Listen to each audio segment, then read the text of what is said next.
Dans Watine cette semaine, découverte du label Intense de François Velgreen et William Osso. On a à peu près commencé en même temps dans le boulot. On a un parcours assez parallèle, William et moi. Et donc moi côté des mots et William du côté de la musique. Et donc oui, j'ai bossé pour un peu tous les grands de la chanson et de la pop, de Johnny Hallyday, Céline Dion, beaucoup Amel Ben, Johnny, Natacha Saint-Pierre, plein de gens comme ça. Et puis toujours beaucoup de découvertes et beaucoup d'émergence. J'ai commencé à travailler comme ça, à être signé en édition chez Warner Chappell à l'époque par Caroline Molko. Ça m'a fait rencontrer pas mal de gens sur mon parcours, ce qui m'a emmené à la fois à écrire et composer, et surtout composer des chansons, et ensuite faire pas mal de spectacles. J'ai fait pas mal de comédies musicales, que ce soit Mozart l'Opéra Rock, Le Roi Soleil, 1789. C'est des rencontres d'artistes qui nous ont toujours donné envie tous les deux, et c'est là sur des valeurs humaines qu'on s'est retrouvés, sur le sentiment que c'était des gens et des rencontres qui nous poussaient à aller beaucoup plus loin et à découvrir des choses de notre écriture, parce qu'on écrit tous les deux avec notre propre grammaire, notre propre vocabulaire, mais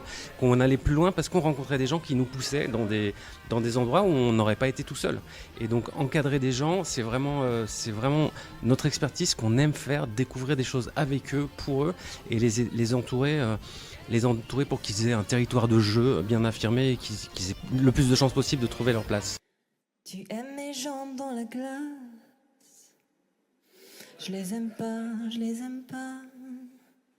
On a réagi comme ça parce que c'était la seule manière de continuer à faire ce qu'on aimait faire dans les conditions qu'on avait choisies, et que parce que il y a eu un tournant il y a un peu moins de 10 ans sur juste tout le début de notre carrière. Ce qui était important pour les majors, c'était le développement. C'est-à-dire que le chiffre d'affaires venait de la vente de CD, et c'était les nouveautés qui étaient les plus importantes, parce que c'était ça qui était en rayon et que c'était ça qu'on achetait. Donc il y a toujours eu un back catalogue, mais il était minoritaire. Et en fait, il y a eu un basculement. En tout cas, le mode de consommation de la musique a changé. Donc, c'est le back catalogue qui maintenant finance la musique. Et on a senti les investisseurs, les producteurs qui ont toujours été nos partenaires, se désintéresser de ce qu'on pouvait leur amener comme nouvelles propositions et nouveaux artistes. Et du coup, on a réagi en disant on va s'en occuper nous, quoi. C'est autour de ça qu'on a monté le label. Comme ça, fuck mon corps, fuck